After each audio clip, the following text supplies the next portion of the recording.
बिस्मिल्लाहिर्रहमानिर्रहीम। अस्सलामु अलैकुम वरहमतुल्लाहि वबरकातुह। जो आज हम टॉपिक शुरू करने जा रहे हैं वो हमारा मुहर्रम के हवाले से है कि मुहर्रमुल हराम को कैसे गुजारा जाए, उसे कैसे मनाया जाए, इसकी अहमियत और फजीलत के बारे में।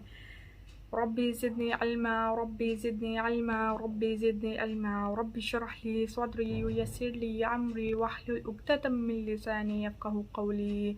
अल्लाहुम्मा सल्लि अला मुहम्मदिन नबिय्यिल उम्मी व आलिहि व बारिक वसल्लिम तस्लीमा। मुहर्रम का महीना हमें कैसे मनाना चाहिए, कैसे गुजारना चाहिए, इसकी फ़जीलत के बारे में आज हम पढ़ते हैं। मुहर्रमुल हराम इस्लामी साल का पहला महीना है। मुहर्रम कहाँ से निकला है? मुहर्रम का लफ्ज़ तहरीम से बना है और तहरीम का मतलब तहरीम का क्या मतलब है? तहरीम का मतलब है हुर्मत वाला, यानी कि हुर्मत से निकला है। हुर्मत के लफ्ज़ी मायने अज़मत के, एहतराम के हैं। इस बिना पर मुहर्रम को मतलब एहतराम वाला महीना कहा गया है। कत्ल गारत या इसमें आप जंग या कुछ भी नहीं कर सकते हैं। मुहर्रम इस्लामी 4 महीनों में से एक एहतराम वाला महीना है जिसका तक़द्दुस खुद अल्लाह ताला ने कुरान मजीद में फरमाया है, कायम किया है। हिजरी कैलेंडर रसूलुल्लाह सल्लल्लाहु अलैहि वसल्लम की तरफ से मंसूब हुआ। वो किस तरह से, जब हज़ूर पाक सल्लल्लाहु अलैहि वसल्लम सहाबा रज़ी अल्लाह ताला अन्हों के साथ पहली बार हिजरत की उन्होंने, तो तब हिजरी कैलेंडर का आगाज़ हुआ। इसी साल मुहर्रम से शुरू होता है और जिलहज्जा पे ख़त्म होता है।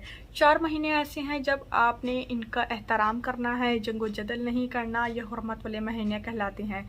जिलकद, जिलहज, मुहर्रम और रजब ये हुर्मत वाले महीने हैं। दौर जालियत में भी कुफार मक्का इन महीनों का एहतराम करते थे। हज़ूर पाक सल्लल्लाहु अलैहि वसल्लम ने रमज़ान के मुकम्मल रोज़े रखे थे। नफर रोज़े में मुहर्रम का रोज़ा सबसे अफजल है। हज़ूर पाक सल्लल्लाहु अलैहि वसल्लम ने रमज़ान के अलावा और किसी महीने के रोज़े 30 नहीं रखे सिवाय रमज़ान के।